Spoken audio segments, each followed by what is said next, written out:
সুবহানাহু ওয়া তাআলা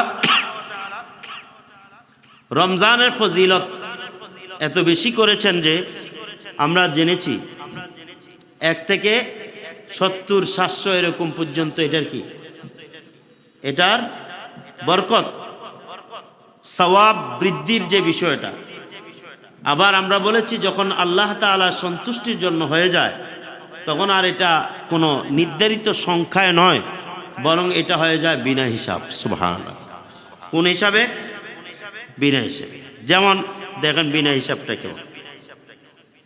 কুল্লু আমাল ইবনি আদম ইউদাআফুল হাসানাতু বিআশরি আমসালিহা ইলা 700 দিআফ। আল্লাহর নবী সাল্লাল্লাহু আলাইহি সাল্লাম বলেন প্রত্যেক বনি আদমের আমলের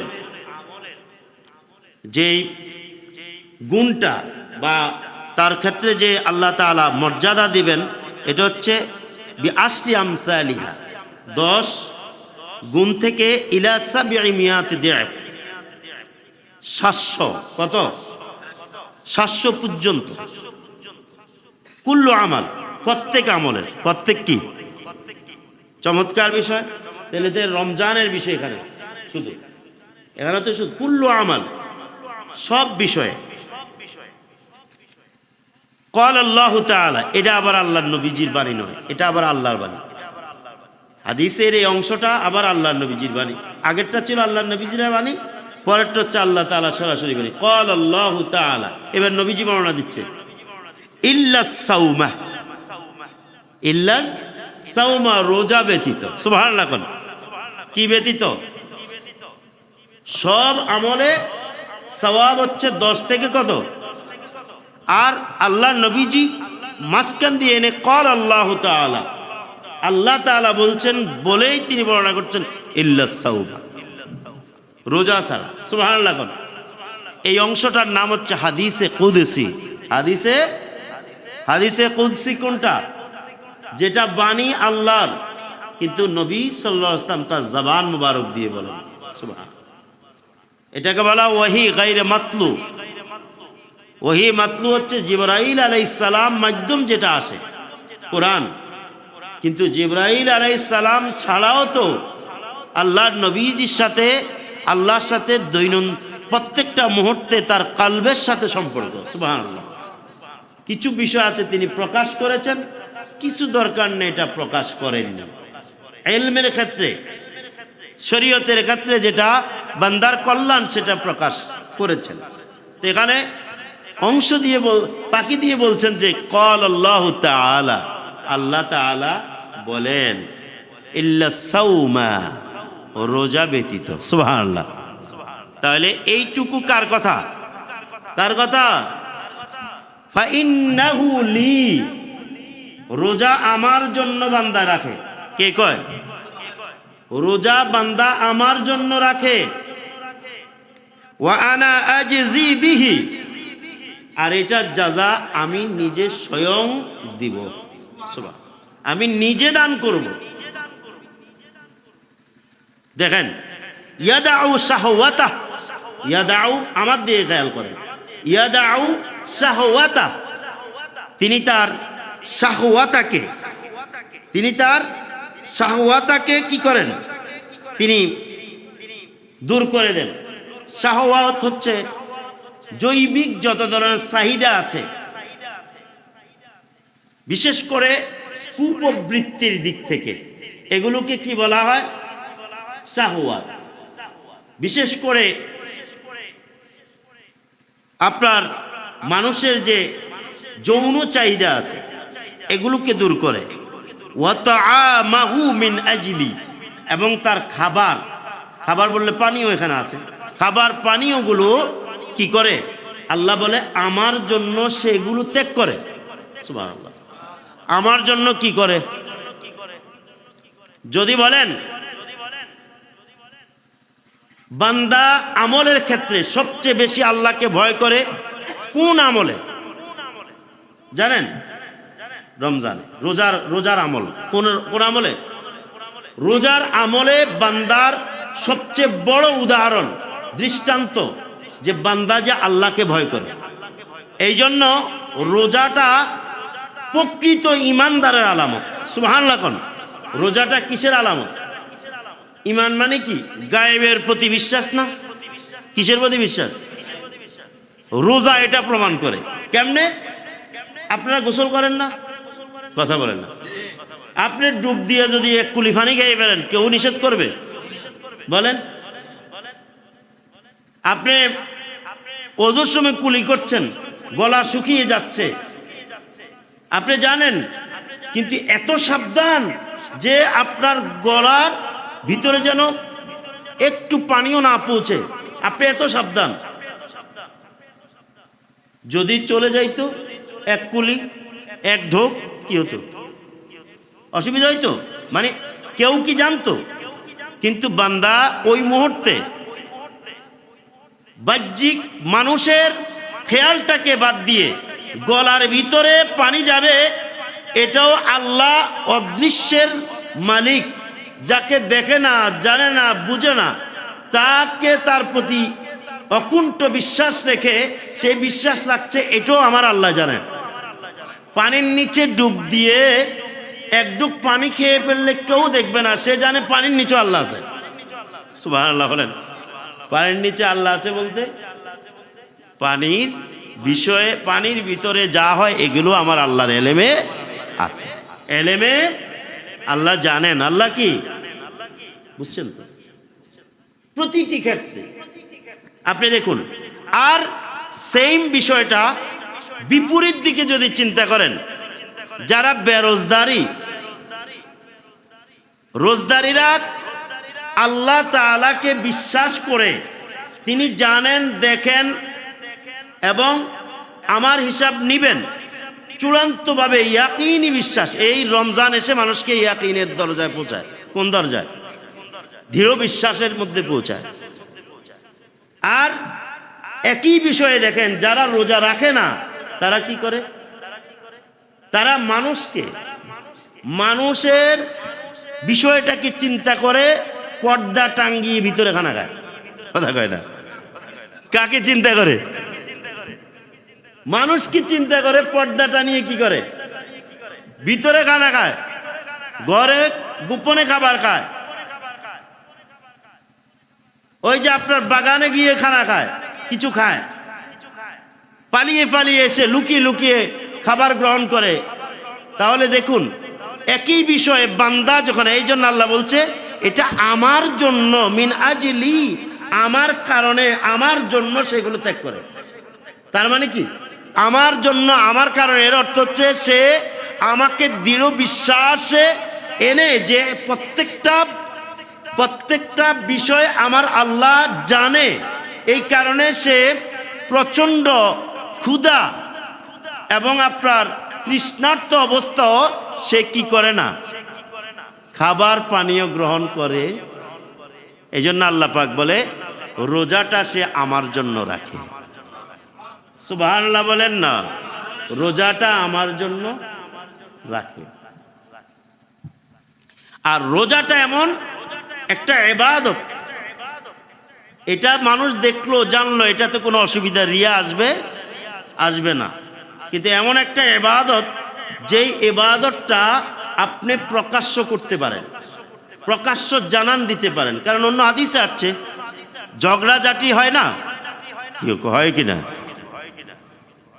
যে লোক মাথা গরম, এটা রমজানও কি মাথা গরম, মনে কিছু নিয়েন না, আছে কি না? বয়সের কারণে, বদখাসলতের কারণে, বিভিন্ন কারণে এখনো গরম রয়ে গেছে। বরং তা না, রোজার মধ্যে তার উৎপাত আরো বেশি। ঘরে হুদো লাগি যায়, বউর সাথে লাগি যায়, এর লগে লাগি যায়, হের লগে লাগি যায়। রোজায় ধরেছে। রোজায় কি? আল্লাহর নবী সাল্লাল্লাহু আলাইহি ওয়াসাল্লাম এই ক্ষেত্রে শিখিয়ে দিয়েছেন, যদি কেউ তোমার সাথে ঝগড়া করতে চায়, তুমি বলবে ইন্নী সায়েম, নিশ্চয়ই আমি রোজাদার। সুবহান।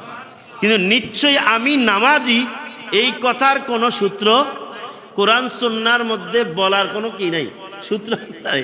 কিন্তু রোজার ক্ষেত্রে আমি রোজাদার এবং নিশ্চয়তা দিয়ে, নিশ্চয়ই আমি রোজাদার, এবং এটা যে বাস্তব সে যে আল্লাহর জন্য না খাইয়া রয়েছে। কারণ অনেক সব কাজে বান্দা দেখাইয়া করে, মানুষ খুশির জন্য করে, জানার জন্য করে, কিন্তু রোজাটা এমন রোজা যে সে ইচ্ছা করলে পানির নিচে ডুব দিয়া পানি খাইতে পারতো, পান করতে পারতো, ঢোক অযুগ সময় ঢোক গিলিয়ে ফেলতে পারতো, ঘরে খাইতে পারতো, তারপর পর্দাটা নিয়ে সে খাবার গ্রহণ করতে পারতো, কিন্তু সে আল্লাহর ভয়ে করে নাই। এই জন্য আল্লাহ তাআলা বলছেন লাআল্লাকুম তাত্তাকুন।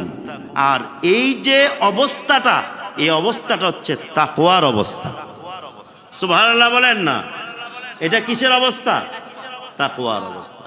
এই জন্য যারা নিয়মিত রোজা রাখে তারা আল্লাহ তাআলার নৈকট্যশীল বান্দাদের মধ্যে আছে। সুবহানাল্লাহ। কারণ রোজা রাখাটাই একটা ভাগ্যের আলামত। সুবহানাল্লাহ বলেন। এটা সৌভাগ্যের আলামত, জান্নাতি মানুষের আলামত। সুবহানাল্লাহ বলেন। আচ্ছা, লিসাইমি ফারহাতান, এটা আল্লাহর বাণী, হাদিসে কুদসি। লিসাইমি ফারহাতান, ফারহাতুন ইনদা ফিতরিহি ওয়া ফারহাতুন ইনদা লিকাই রাব্বিহি। রোজাদারের জন্য দুটা আনন্দ। কয়টা আনন্দ? একটা হচ্ছে ইফতারের সময়, আরেকটা কখন? আরেকটা হচ্ছে আল্লাহর সাক্ষাতের সময়। আরেকটা কি? একটা ইফতারের সময়, আরেকটা কি? আল্লাহ তাআলার সাক্ষাতের সময়। তাহলে এটা বোঝা গেছে যে রোজা এমন ফজিলতপূর্ণ একটা ইবাদত যেটার যাজাই হচ্ছে আল্লাহ তাআলাকে পাওয়া, আল্লাহর সাক্ষাৎ লাভ করা। সুবহানাল্লাহ বলেন না? জান্নাতের কথা এখানে এই ইয়াতে বলা হয়নি, কারণ জান্নাত যত যত নিয়ামত হোক, যত বেমিসাল বেহিসাবি নিয়ামত হোক, আল্লাহর দিদারের মতো নিয়ামত না। আল্লাহর সাথে আল্লাহর দিদার, সাক্ষাৎ, সৌন্দর্য আল্লাহ তাআলা দেখার মতো করে কোনো তুলনা করা যায় এমন কোন নিয়ামত সৃষ্টির মধ্যে, বলেন না সুবহানাল্লাহ। এ দেখেন, ওয়ালা খুলুফু ফামিস সাইম আতিয়াবু ইনদাল্লাহি মির রিহিল মিস্ক।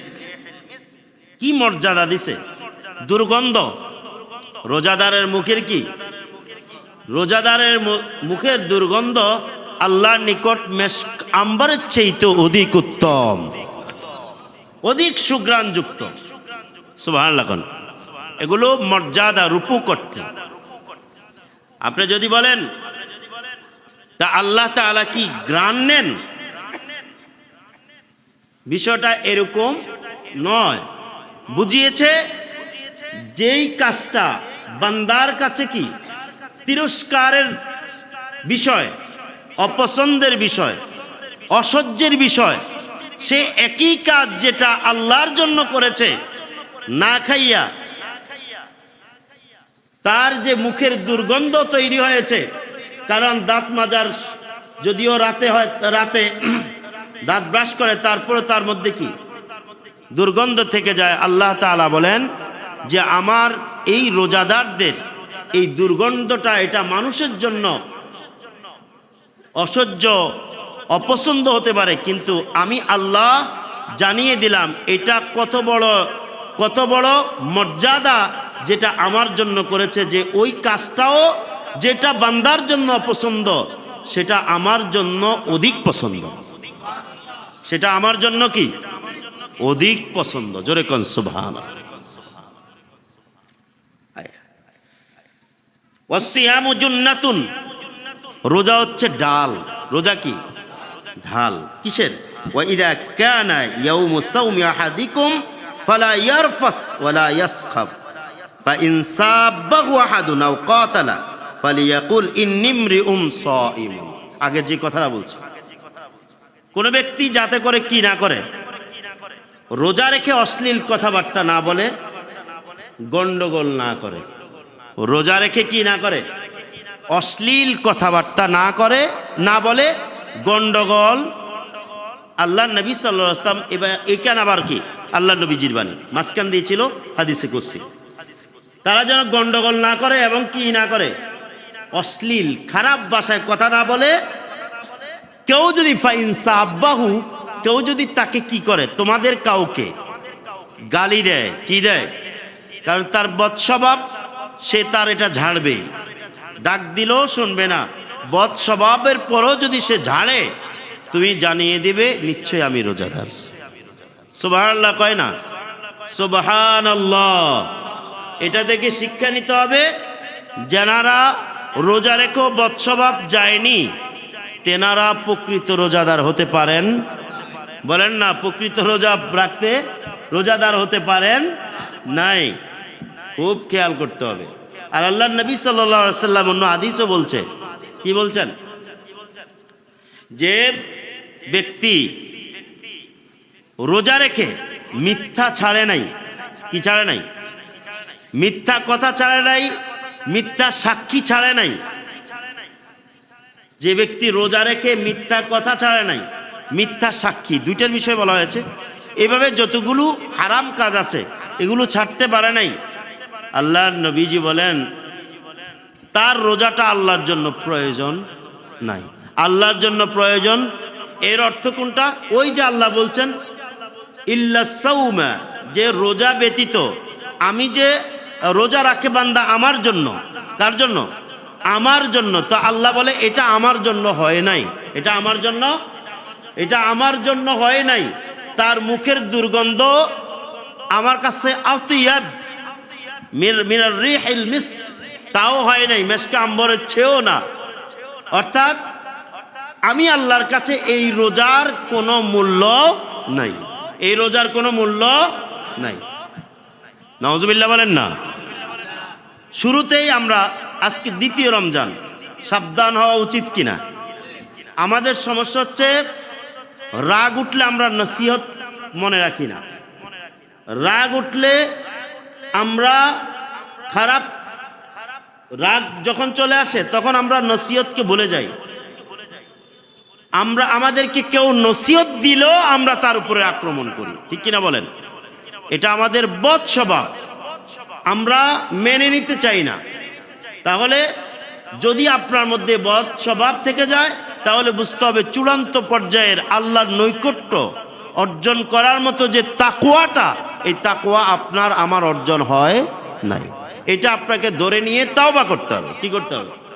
তওবা, পিছিয়ে তো থাকা যাবে না। তওবা করে আবার শুরু করতে হবে। তওবা করে বাকিগুলো আবার কি আল্লাহর কাছে পানা চেয়ে নিজেকে কন্ট্রোল করে সেটা চলা উচিত। আর তাকওয়াটা কি? তাকওয়াটাই হচ্ছে এক ধরনের আল্লাহর পক্ষ, বান্দার খারাপ কাজ থেকে বাঁচার কি যে মাধ্যমটা, ওটাই হচ্ছে তাকওয়া। এটা কি? এই জন্য আমরা বলি যে তাকওয়াটা হচ্ছে কন্ট্রোলার। এটা কন্ট্রোল করে কাকে? একজন ব্যক্তিকে তার খারাপ কাজ থেকে, নিষিদ্ধ কাজ থেকে। কথা বুঝছেন তো? কারণ তাকওয়ার আল বিকায়া, বিরত থাকা। তাকওয়া মানে কি? তাকওয়া কি? বিরত থাকার নাম হচ্ছে তাকওয়া। বিরত থাকার নাম কি? হারাম কাজ বিরত থাকলেন আপনি তাকওয়াবান। আপনি কি এখন থাকলেন, এখন তাকওয়ার পরিচয় দিয়েছেন। পরক্ষণে আপনার মধ্যে নাই, তাকওয়া নষ্ট হয়েছে। আবার শুধু তাকওয়াটা বিভিন্ন কারণে হয়। কারো তাকওয়া জাহান্নামকে ভয় করে বিরত থাকা হয়, কারো তাকওয়া জান্নাতের আশায় সে কি নেক আমল খারাপ কাজ ছাড়ে, এটা তার তাকওয়া হয়। কারো হয় জান্নাত জাহান্নাম নয়, আল্লাহ সন্তুষ্টির জন্য, শুধু আল্লাহ সন্তুষ্টি।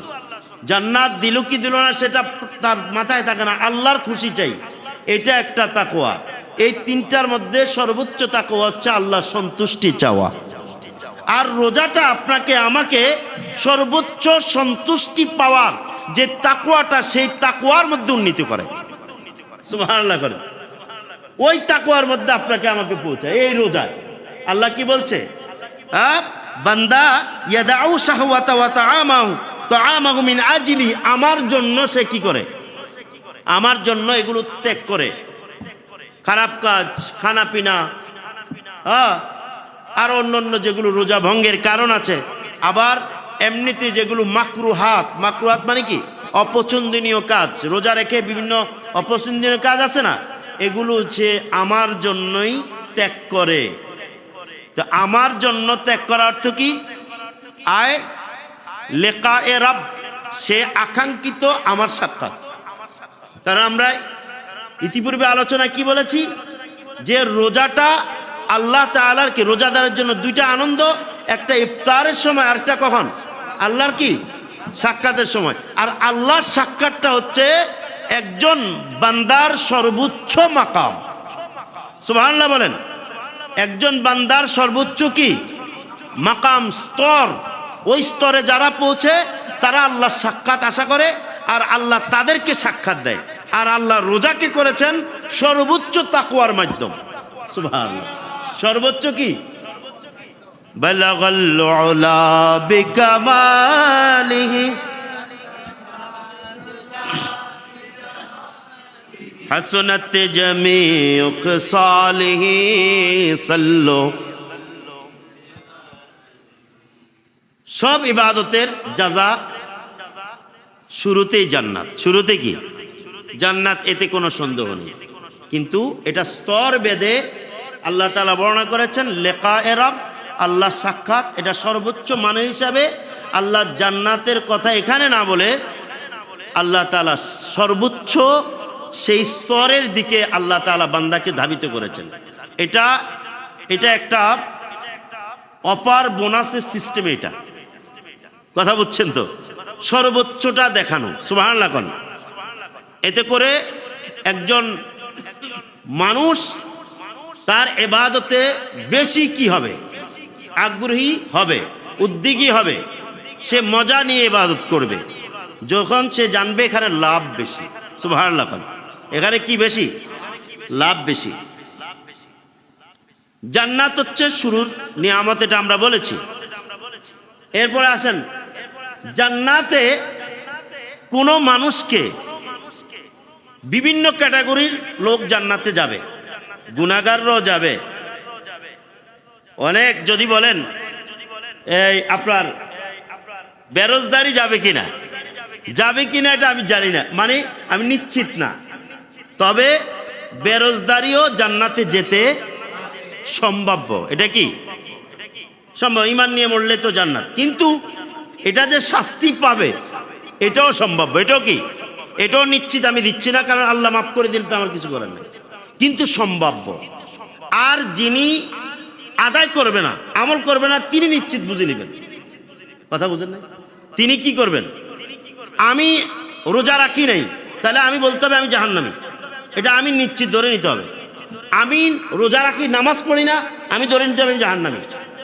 ওই সম্ভাব্য কথা এখানে আইনেন না, আর নয়তো আপনার উন্নতি হবে। কথা বুঝেন নাই? কথা বুঝছেন তো? আপনাকে যে কোনো কাজ নিশ্চয়তা দিয়ে করতে হবে, নিশ্চয়তা দিয়ে করতে হবে। যেমন আপনি যখন বলবেন আমি নামাজ পড়ি না, আমি জাহান্নামী, এ কথা বলতে পারাটা একটা বুজুর্গি। সুবহানাল্লাহ। কারণ একটা পরিবর্তনের আলামত। আর যখন বলে কত নামাজি জাহান্নামে যাইব কিনা, আমি কত নামাজে না হই না, তখন এটা আপনার অহংকার। এটা কি কথা বলে না? এই জন্য আল্লাহ ফকির অহংকারী ফকিরকে আল্লাহ অপছন্দ করেন। এটার উপর লানত দেন কোন ব্যক্তিকে। কারণ কি? এতে তো হই রে বেটা, আরে আমি তো ফকিরে, আমার অহংকার আসে কোত্থেকে? কথা বুঝেন? আমি তো ফকির, আমি কেন আবার অহংকারী করি? আর এখানে ফকির বলতে ওই ব্যক্তি যে আমলে ফকির, তার আল্লাহর পছন্দের কাজে সে অবহেলা করে, সে ফকির, দরিদ্র, হতভাগা। ফাওয়াইলুল লিল মুসাল্লিন, কয় নাই? হতভাগা মুসল্লি যে নিয়মিত নামাজ পড়ে না, এটা তো হতে পারে। আল্লাযীনা হুম আন সালাতিহিম সাহুন, অবহেলাবশত নামাজ পড়লে উঠলাম, না উঠলে নাই, ধরলাম, না ধরলে নাই। কথা কয় না। নামাজে চুরি করে, নামাজের নিয়ম কারণ মাইনা চলে না, পড়ছে। আল্লাহ তাআলা বলছেন ওয়াইল, এটাও জাহান্নামের একটা অংশ। আবার দুর্ভাগা, হতভাগা, লানত-প্রাপ্ত, ক্ষতিগ্রস্ত, আল্লাহর অসন্তুষ্ট তার উপর, কত অর্থ না? তাহলে দেখুন যেই ব্যক্তি বলবে আমি নামাজি না, তা আমি নিচ্ছি জাহান্নামী, আমি এখানে আরেকজনকে ইশারাতে বড় কথা বলার আমার সুযোগ। যে রোজদারি আর যে রোজা রাখে না সে বলবে আমি জাহান্নামী, কারণ আমার মধ্যে জাহান্নামের কাজ আছে না নাই। কেন বললাম জানেন? এটা বলছে এই জন্যেই, আমি রোজা রাখি, আমি আবার ভিতরগত আপনাকে কি চেপে ধরার মতো কথা বলে অহংকার প্রকাশ করবো, আমারটা তো থাকবে না, ঠিক কিনা? আমি রোজা রাখি সম্ভব, আল্লাহ আমাকে দয়া করতে পারে, মাফ করতে পারে, কবুল করতে পারে, ঠিক কিনা?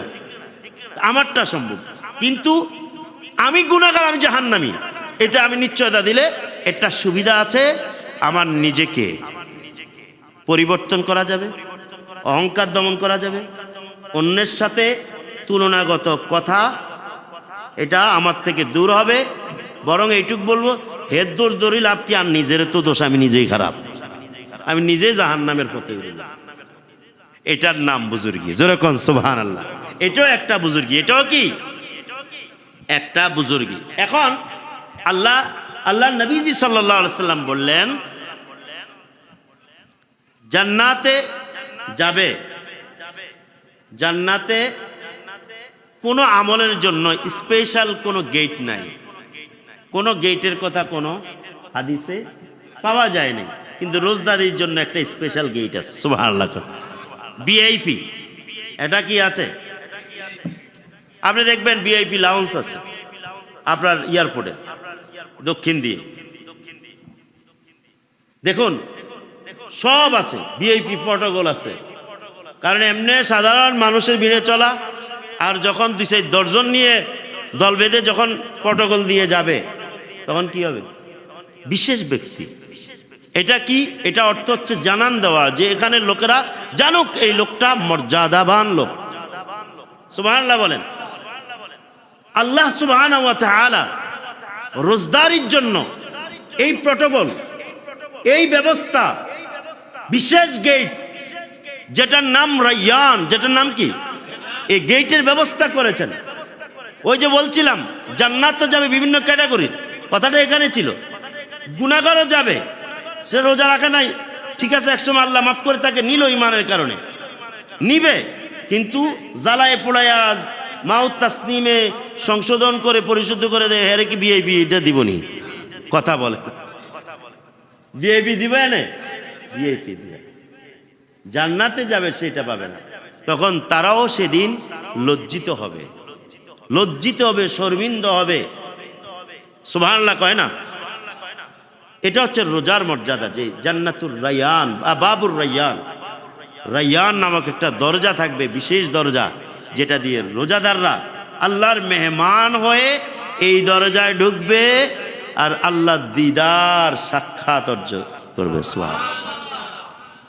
এই দরজার হেকমত তো আছে, ওয়ানো জানার লাই যাই, যদি কয় ধর তুই কষ্ট করছ জীবনে, রোজা রাখছ, খানা বাদ দিছ, গরিব ছিলি, ধর গোস্ত দি ভাত খা, ওই টাকা ওই টাকা।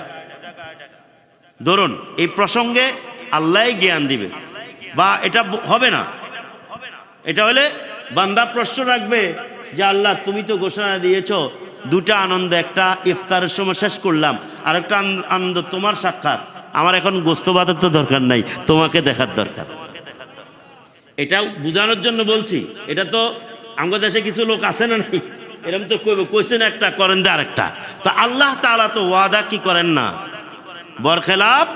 আল্লাহ তার ওয়াদা পূর্ণতা হিসেবে জান্নাতুর রায়্যান দিয়ে বাবুর রায়্যান, বাবুর রায়্যান গেট দিয়ে ঢুকাবে, আর আল্লাহ দিদারে সরাসরি সাক্ষাতে নিয়ে যাবে। তাহলে বুঝেন তো, বিভিন্ন ক্যাটাগরি বললাম, যে রোজাদার ছাড়া বিভিন্ন মেয়াদে শাস্তি, বা বিভিন্ন মেয়াদে বিভিন্নভাবে যারা রোজা না রাখা যারা জান্নাতে গেছে, তারা কি এই নিয়ামতটা সেদিন পাবে না? তারা ওই দিন এই নিয়ামতটা পাবে না। সম্মানিত উপস্থিতি, তাহলে আমরা রমজানের রোজাদার ব্যক্তির মর্যাদা আমরা কি হবে, এটা সামান্য একটু দিয়ে আমরা বুঝতে পারলাম নাকি? আলহামদুলিল্লাহ বলেন। তারপর আসুন, এবার আসুন আমাদের কিয়ামুল লাইল, কিয়ামুল কিয়ামুল লাইল। কিয়ামুল লাইল বলতে কিয়াম মানে হচ্ছে দণ্ডায়মান হওয়া, প্রতিষ্ঠিত হওয়া বা প্রতিষ্ঠিত করা, যাই হোক। এখন কিয়ামুল লাইল দণ্ডায়মান হওয়া, প্রতিষ্ঠিত হওয়া, এটার অর্থ কি? ইবাদত সচরাচর দাঁড়িয়ে করে নাকি? নামাজ, বিশেষ করে নামাজ, অন্য ইবাদত না, নামাজ দাঁড়িয়ে পড়ে। কিন্তু কিয়ামুল লাইল দ্বারা এখানে দাঁড়িয়ে পড়ার এর অর্থ এটা নয়। অর্থাৎ কিয়ামুল লাইল মানে হচ্ছে ইহয়াউল লাইল, রাত্র জাগরণ করা, রাত্র জাগ্রত থাকা, রাত্র কি জাগ্রত থাকা, এটা হচ্ছে কিয়ামুল লাইল। তো কিয়ামুল লাইলটাও এটা হয়ে যায় রোজদারিদের। তারাবি পড়ে, প্রথম ধরুন রাত শুরু হয়েছে কি দিয়ে? মাগরিব দিয়ে। মাগরিব পড়লো, এশা পড়লো, তারাবি পড়লো, বাড়িতে গেল, রেস্ট নিল, উঠে গেল, তাহাজ্জুদ পড়লো, আবার সাহরি গ্রহণ করলো, এরপরে ফজর পড়লো, পড়ার পরে সে ঘুমাইলো। তাহলে তার কিয়ামুল লাইল তো এই কয়টা কাজে আদায় হয়ে গেছে। রমজানের কিয়ামুল লাইল বিশেষ হচ্ছে তারাবি, সালাতুত তারাবি। সালাতুত তারাবি হচ্ছে রমজানের বিশেষ কি কিয়ামুল লাইল, বিশেষ কি কিয়ামুল লাইল। তাহাজ্জুদ এটা ঐচ্ছিক, তাহাজ্জুদ কি ঐচ্ছিক। কিয়ামুল লাইল একটা হুকুম তো আছে। আল্লাহ নবী সাল্লাল্লাহু আলাইহি সাল্লাম কিয়ামুল লাইল করেছেন, বিশেষ করে কিয়ামুল লাইল বলতে যেটা তারাবি, সালাতুত তারাবি 3 দিন পড়েছেন। কয়দিন পড়েছেন? কয়দিন পড়েছেন? 3 দিন পড়েছেন। 20 রাকাত করে 3 দিন পড়েছেন রাসূলুল্লাহ সাল্লাল্লাহু আলাইহি ওয়াসাল্লাম নামাজ। আর পড়েন নাই। কেন পড়েন নাই? উম্মতের জন্য এটা কি হয়ে যাবে? ফরজ ওয়াজিব হয়ে যাওয়ার আশঙ্কা থাকবে। উম্মতের জন্য, উম্মতের কল্যাণে এটা ছাড় দিয়েছেন। কি দিয়েছেন? কথা বলেন না, কি দিয়েছেন? এখন আসেন, পরবর্তীতে সাইয়েদনা আবু বকর সিদ্দিক রাদিয়াল্লাহু, সবাই কিন্তু নামাজ পড়তো, তারাবি পড়তো বিচ্ছিন্নভাবে। যে 3 দিন পড়ছেন এটা জামাতে। কিভাবে পড়ছেন? এমনি বিচ্ছিন্নভাবে পড়তো সবাই। 3 দিন জামাতে পড়ছেন, বিচ্ছিন্নভাবে পড়তো। আবু বকর সিদ্দিক রাদিয়াল্লাহু তাআলা আমলও সেটা ছিল। সাইয়েদনা ওমর রাদিয়াল্লাহু তাআলা আমল আয়েশা, ওমর রাদিয়াল্লাহু তাআলা দেখলেন মানুষ বিচ্ছিন্নভাবে, দলবদ্ধভাবে জায়গায় জায়গায় নামাজ পড়ছে। তখন তিনি সবাইকে ডাক দিলেন, ডেকে বললেন, তোমরা কি করো? আমি একজন কারি নিয়োগ করলাম, তেলাওয়াত করবে, তোমরা তার পিছনে ইক্তেদা করবে। পুরা 30 দিন উনি কি এই নিয়মটা চালু করে দিলেন। করার পরে উনি বলছেন এটা একটা উত্তম বেদাত। সুবহানাল্লাহ। এটা কি বেদাত? জোরে বলেন না। তা আমগো দেশে একদল লোক আছে তো, কুল্লু বেদাতিন দলালা কুল্লু দলালাতিন ফিন্নার। হাদিসে গিয়ে মুখস্থ তার, এতে আর কোনো ব্যাখ্যা বিশ্লেষণ জানে না, কিচ্ছু এতে জানে না। মুরুক্করা যে সব বেদাত গুমরাহি, সব বেদাত গুমরাহি, আর সব গুমরাহি কি জাহান্নামী। ঠিক আছে না? হাদিস ঠিক আছে, শুদ্ধ, সব ঠিক আছে। এখন এই কথা যদি আমরা বলি, তাহলে সাইয়েদ আল্লাহ নবীজি যে কাজটা 3 দিন করছেন মাত্র, তাহলে অন্য সাহাবীরা কয়দিন করা দরকার? 3 দিনের। উনি যে 30 দিন করলেন, তাহলে তার এই কথার আলোকে সাইয়েদনা ওমর রাদিয়াল্লাহু তাআলা আনহুর আমলটা বেদাতের দলালা, গুমরাহি বেদাত হয় এবং এটা জাহান্নামের কারণ হয়ে যায় না? বলেন, সাইয়েদনা ওমরকে বাদ দিয়ে ইসলাম হবে? হবে? আপনি বলবেন ইসলাম কি সাইয়েদনা ওমর রাদিয়াল্লাহু তাআলার কাছে? বা আল্লাহ নবী যে না ইসলামের ধারক, বা উনি না নবী, ওনাকে নাম? আরে সাহাবে কেরাম তো ওনার খাতিরে, তারাও তো একই হুকুমের আওতায়। সুবহানাল্লাহ। সাহাবে কেরামের হুকুম নবীর মর্যাদার কারণে হয়েছে। কেন? কারণ কোন সাহাবীকে গালমন্দ করলে, কোন সাহাবীকে খারাপ বললে, এটা তার উস্তাদ, তার শিক্ষক, তার নবী যার সাথে সঙ্গ দিয়েছে তার উপরে যাবে। তার উপরে গেলে ইসলাম থাকে না। থাকে? কথা বলেন, থাকে? এই জন্য এখানে বাতিলদের সাথে সুন্নি আহলে সুন্নাত ওয়াল জামাতের সাথে একটা বিরাট পার্থক্য আছে। এটাই আপনি ধরে নেন না। তাদের মতে সাহাবায়ে কেরাম ন্যায়ের মানদণ্ড, এই যে মওদুদীদের মতে ন্যায়ের মানদণ্ড নয়। এই কারণে তাদের আলেম ওলামারা সমালোচনা করে। ওই একটা গেছে, যেটা নাকি এখন কি হয়েছে এটা জানি না, সংসদে গেছে, কেমনে গেছে ভালো ভালো জানে, আল্লাহ ভালো জানে। ফেললি হচ্ছে সে নিজে বলছে কুষ্টিয়ার, এটা সে নিজে বলছে সাহাবায়ে কেরাম ন্যায়ের মানদণ্ড নয়। হে যাই সংসদে কি প্রতিষ্ঠা করবে? সাহাবীরাই ন্যায় মানদণ্ড না, তো তুমি কিটা? তোমার ভোট দেওয়ার এত জরুরি কি? কথা বলে না, তুমি কিভাবে স্বচ্ছতা রাখো? তো যাই হোক, বলছিলাম যে আপনার তারা এভাবে স্পষ্ট বলে সাহাবায়ে কেরাম ন্যায় মানদণ্ড না। তারাও ভুলের মধ্যে ছিল, ভুলের মধ্যে আছে, নাউজুবিল্লাহ বলেন। তো ইসলাম তো থাকে না, ইসলাম থাকে। আপনি কোরআন কার থেকে পেয়েছেন? সাহাবায়ে কেরাম থেকে। আল্লাহর নবীজি পবিত্র কোরআনুল কারীম একার শেষ রমাদান সাইয়্যিদুনা জিবরাইল আলাইহিস সালাম এসে প্রত্যেক রমজানে কি করতেন? এটা রিভিশন দেন।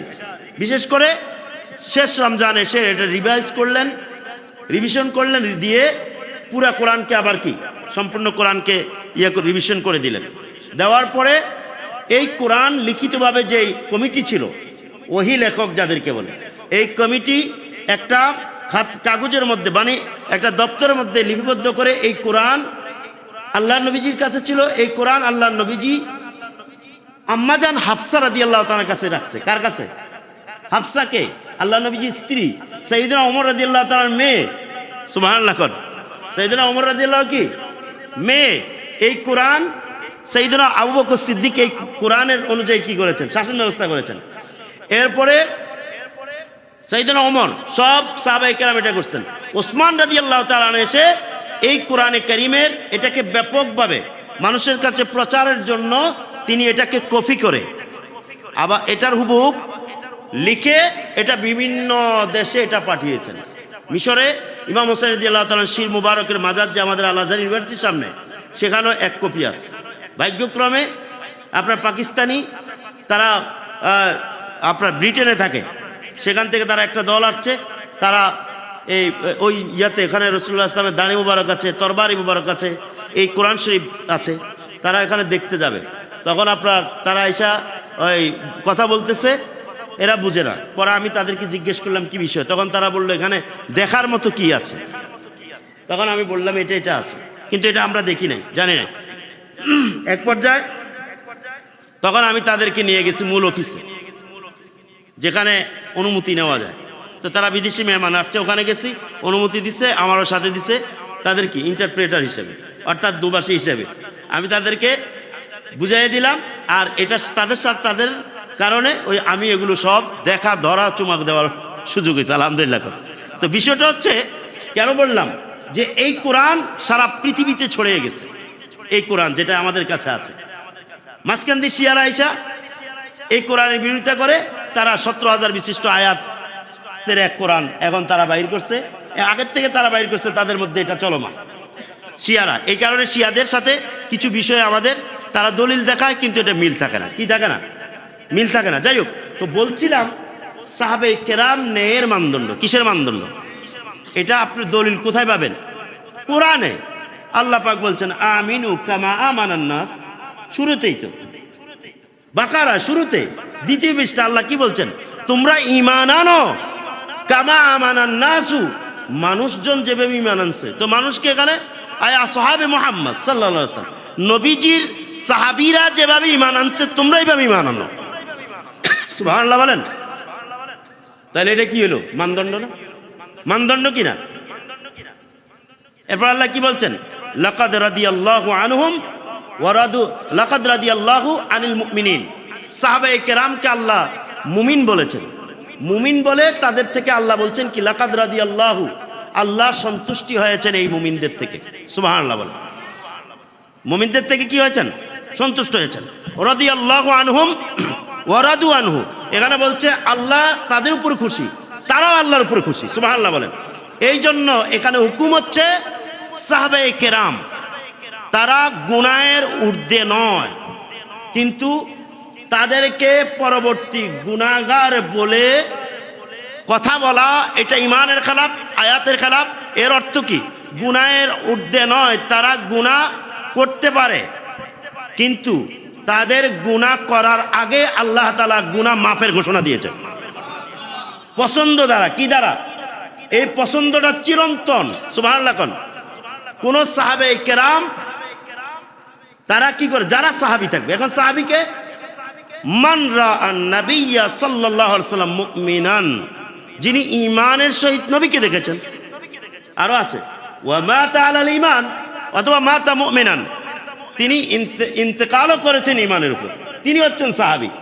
তিনি কি অনেকে আল্লাহ নবীজির জামানায় ছিল, তার সাথে তার কাছে উপস্থিত মজলিসে আল্লাহ নবীজির ইন্তেকালের পরে তারা কিছু বেঈমান হয়েছে। কি হয়েছে?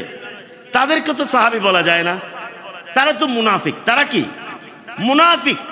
সর্বশেষ আইম্মায়ে কেরামরা, তা সাহাবায়ে কেরামের পরে তাবিঈন, তাবেঈন, তারা এসে ইমামরা যে সিদ্ধান্ত দিয়েছেন, সর্বশেষ এসে কারা ঈমানের উপর ইন্তেকাল করেছে, তাদের দিন, তাদের কর্ম সব কিছু মিলে দুনিয়ার মানুষ সাক্ষী যে তারা নবীর সত্যিকারের সাহাবী ছিল, তাদের কাছে নবীর আদর্শ ছিল। এই কথাগুলো কি পরবর্তী ইমামরা ঐতিহাসিকভাবে লিপিবদ্ধ করেন নাই? বলেন না, লিপিবদ্ধ করেন নাই? আল্লাহ তাআলা আমাদেরকে সুন্দর ইসলামকে সুন্দরভাবে বোঝার তৌফিক দেন, এবং আমাদেরকে বিশেষ করে আমাদের ইচ্ছার বাইরেও, আমরা জানি না বুঝি না, এর বাইরেও যেন আল্লাহ ঈমানই মৃত্যু দান করেন। এই জন্য বলেন আল্লাহুম্মা আরিনাল হাক্কা হাক্কাও ওয়ারযুকনা ইত্তিবাআহু ওয়া আরিনাল বাতিলা বাতিলান ওয়ারযুকনা ইজতিনাবা। অর্থ কি? হে আল্লাহ, তুমি আমাকে হকটা দেখাও এবং হকের অনুসরণ করার তৌফিক দাও। হে আল্লাহ, তুমি আমাকে বাতিলটাও দেখাও এবং বাতিলকে চিনে বর্জন করার তৌফিক দাও। এটা আল্লাহর নবীজি আমাদেরকে শিখিয়ে গিয়েছেন, যা আল হাক্কু ওয়া যাহাকাল বাতিল। যখন হক আসবে তখন আপনার মধ্যে বাতিল থাকবে। অতএব এক জায়গায় হক আর বাতিল একত্র হইতে পারে। এই জন্য বলছি, লিয়াজু কমিটির লোক কোনো সুবিধার লোক নয়। লিয়াজু কমিটির লোক সর্বদাই মুনাফিক টাইপের। আল্লাহ আমাদেরকে এক আহলে সুন্নাত ওয়াল জামাতের উপরে সাহাবায়ে কেরামের মর্যাদা, নবীর আওলাদের মর্যাদা, আউলিয়া কেরামদের পথে মতে থেকে আমাদের মৃত্যু নসিব করুক, আমিন। ওয়া মা আলাইনা ইল্লাল বালাগ। আসসালামু আলাইকুম ওয়া রাহমাতুল্লাহ।